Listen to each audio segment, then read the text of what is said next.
Bong bong. Liverpool versus everybody. Here to do a kind of what I learned from the Man United match and West Brom build up video thing, thoughts, whatever. Just finally actually getting over. Yeah, I'm petty. I'm just getting over the Man United result.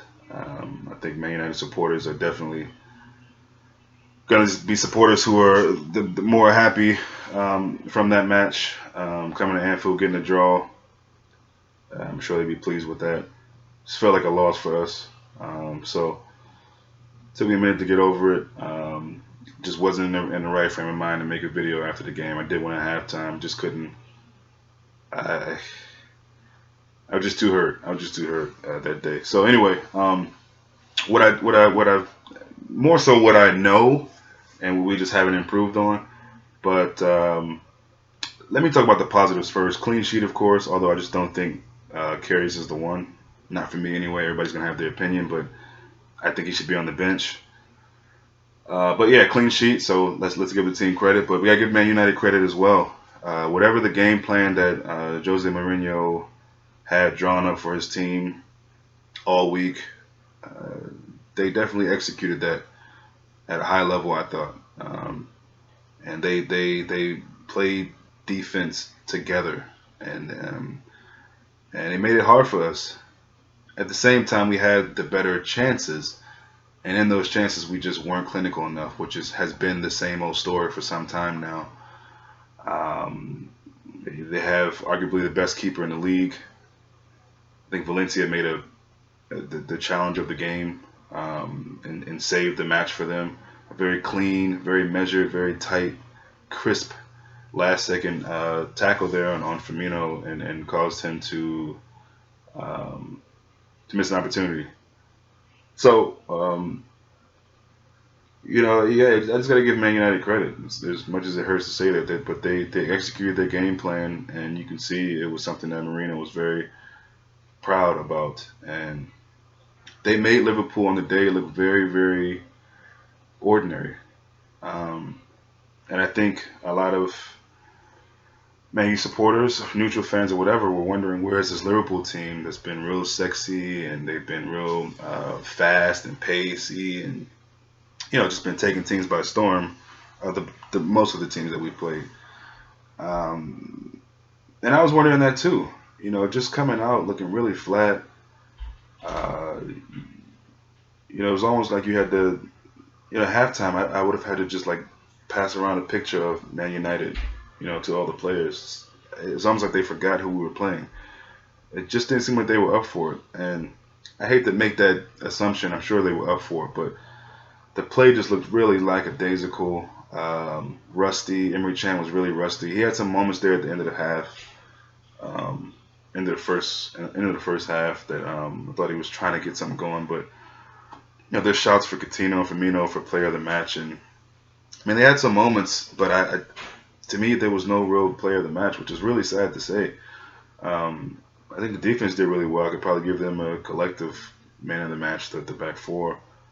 But I mean, I just didn't really see anything individually that I could hang my hat on personally. So, uh, but it's something else that we're struggling with these teams that park the bus, and I'm tired of hearing it. We need to figure out a way to dissect that. We need to figure out a way to penetrate those teams one way or another, and or more importantly, when we do have those moments, capitalizing on it.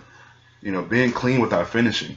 The Valencia challenge was something that he out hustled Firmino to that ball. I think I don't know if Firmino he might have underestimated the speed, the makeup speed, but that was just a good defensive play. But the Emery Chan situation, even though he fought through that, and I loved that from him. That was great. Maybe being more decisive of where you're placing the ball. This is De Gea. You got to do something different. I don't know, but we just got to be better on the chances that we had. I think Sturridge was unfortunately really, really, really, really below the level. There was times where I feel like he could have run a little more for a ball, whether it be a cross or just a pass down the line.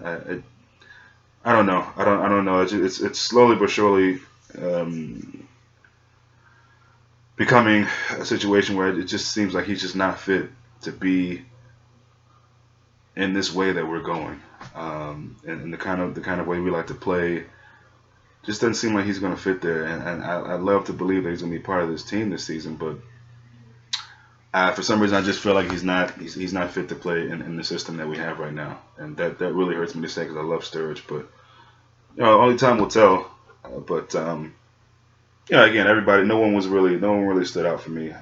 Gave the ball away way too much, and again, that goes back to Man United just made us look really, ordinary, and that's kind of the name of the game for me as far as that match. Um, but if you can't win the game, you always hope you can get a point from it, and we did that. Losing the game would have been really devastating for me personally. So I'm happy about that. Happy we got the clean sheet. I'm happy it didn't seem like we got any more injuries.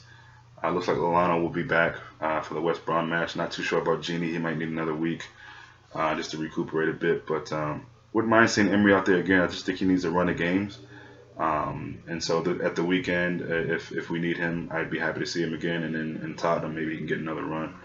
But it's West Brom match. We know long ball Tony Pulis in the squad. They can be really, really excellent at set pieces and defending the ball. They do that. I think they gave Tottenham all they wanted to last game. And Spurs had trouble penetrating and getting goals. I think they got a goal maybe in the 80th minute or something like that. I know it was late in the game. So that's going to be a tough match. We already know that. And to their benefit, they can unfortunately kind of count on that set piece situation going in their favor. So we got to be collectively compact and tight in those set piece situations, whether it be a corner, whether it be a free kick, whatever the case may be. We've got to be ready to nullify that for them because that's something that they bank on for their team. It's what helps them get points in this league. So shout out to James McLean, this individual who plays for West Brom. For long enough now, he's been, I like to call him the tree chopper. He's been one of these guys who purposely goes after other players from knee down, ankle, shin, purposely trying to hurt people. Luis Suarez was suspended for a great deal of time. He was kept from playing the game that he loves. Rightfully so. I think biting somebody is an atrocious act. Don't get it twisted. It's not something that I would, teach my child to do to someone else at any point.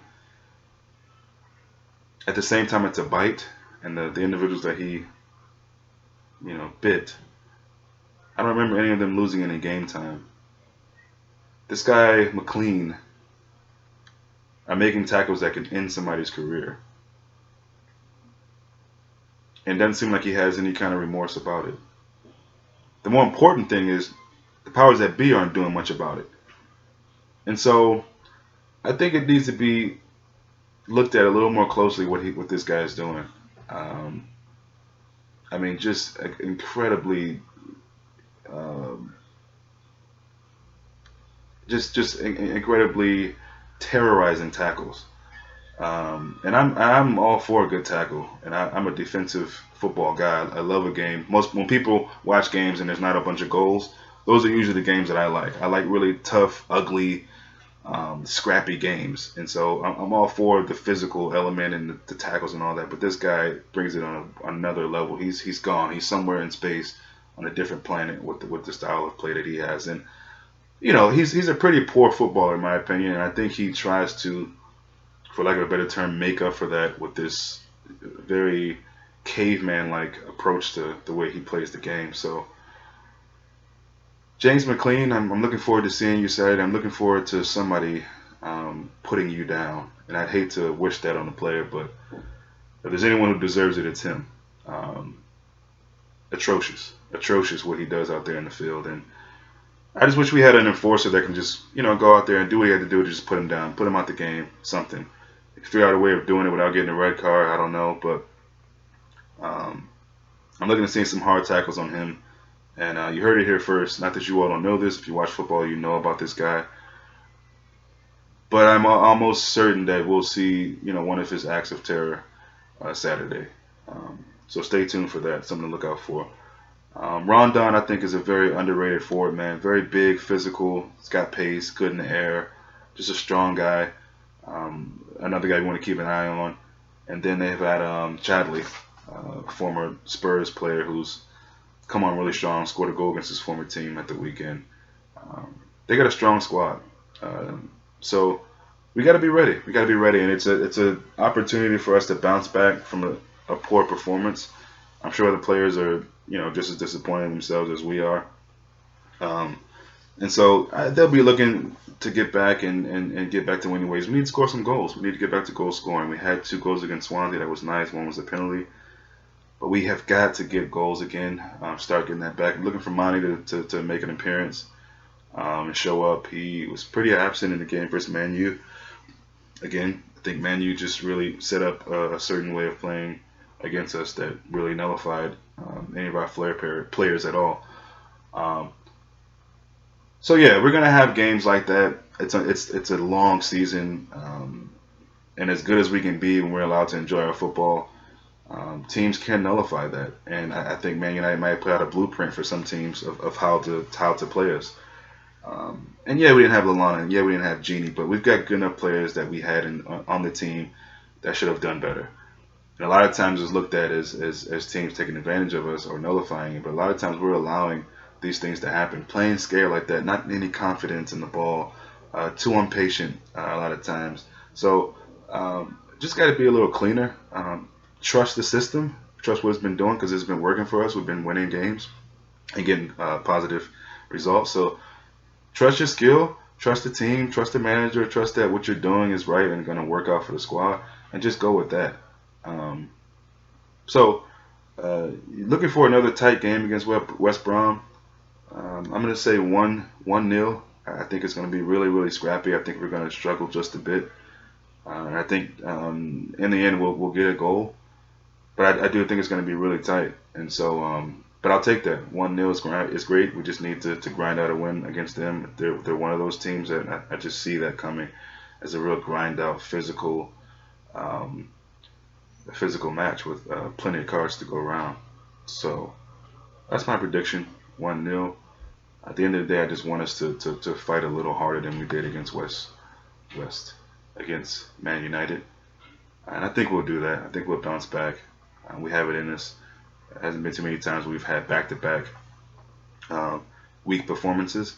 So the international break is always a situation where it's going to be you don't know what you're going to get from the team because you don't have anything recently to show you inconsistent weeks or weekends of what we're doing. So when you get that break, it does cause a little trouble for one reason or another. But every team has it, so it's not anything to point the blame at. It's just what it is. So looking for the team to just to stick together, bounce back, put the Man United game behind them, and just get back to winning ways and consistency, and get back to how we've been playing. So hoping for the best. Let's get behind the team, and see you all on Saturday, 12:30 lunchtime here in the States. So enjoy the rest of the week, and we'll see you all shortly.